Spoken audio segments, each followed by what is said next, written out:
This Torah class is brought to you by TorahAnytime.com.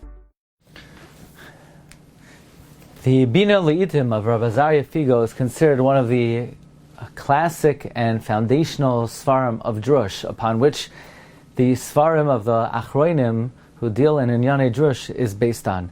And Rabbi Azariah Figo, in the Sefer Bina Le'itim, wonders, in Drush Yud Zayin, what is the function and objective of Shemini Atzeres? We already had 7 days of Simcha. Why Shemini Atzeres? And this is interpreted similarly in the Drashas Ksav Sofer on page Nun Tes.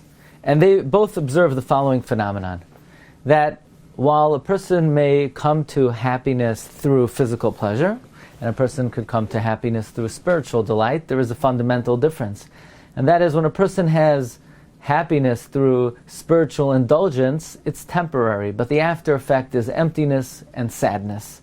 But when a person comes to simcha through spiritual delight, then that increases the simcha and brings even further simcha. In fact, the Ksav Sofer says this is what it means: Usmachtem lefnei Hashem, you will rejoice before God. That's what it says in Emar, and in the Re'eh it says V'hayisa ach sameach, you will be only happy, which means the physical pleasure, the spiritual delight of the Yom Tov of Sukkot, of Usmachtem lefnei Hashem, the after effect will be V'hayisa ach sameach, which we darshan l'rabois leil Yom Tov achron l'simcha, meaning after you've had 7 days of simcha, then the obvious after effect is the next evening will be a zman of simcha. Says the Bina Le'itim, that's the inyan of Shemini Atzeres. Why do we rejoice on Shemini Atzeres? To demonstrate that our simcha on Sukkot was not a physical simcha, but it was a spiritual simcha. And the proof is that we continue to be misamech. We are overjoyed. We rejoice that we had the great opportunity to have simcha shel mitzvah. The inyan of Shemini Atzeres, says Rabbi Azariah Figo, is to demonstrate and as a reflective that our rejoicing on Sukkot was a simcha shel mitzvah and not a physical simcha. That's the inyan of Shemini Atzeres. In fact, the Ksav Sofer says the inyan of Shemini Atzeres is to be mesameach upon the completion of the mitzvah of Sukkah, Lulav, and the mitzvahs that we performed on Sukkot.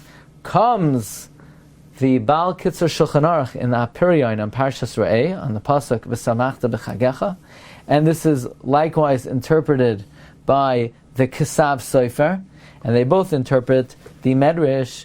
The Medrash says, it says in Koheles, Tein chelek l'shiva, elu shiva simei chag, u'l'shmoina al tanach yadecha, zeh Shemini Atzeres, that when Koheles says, Tein chelek l'shiva, give a portion for 7 days, that refers to the 7 days of Yom Tov. U'l'shmoina al tanach yadecha refers to Shemini Atzeres. What is the connection between the 8th day and the first 7? Says the Apiryon of Rav Shlomo Gansfried, says the Ksav Sofer, once we were able to rejoice l'fnei Hashem for 7 days, so now the obvious after effect should be, we should be besimcha that we had that simcha. We rejoice that we were able to rejoice, because the after effects of spiritual simcha is continued simcha. After usmachtem l'fnei Hashem lekechem, then v'hayisa ach sameach. Tein chelek l'shiva, elu shiva simei achag, u'l'shmoina al tanach yadecha, zeh Shemini Atzeres. Wishing everyone a gut yar, a gesunte moyed, and a guten kvittel. You've just experienced another Torah class brought to you by TorahAnytime.com.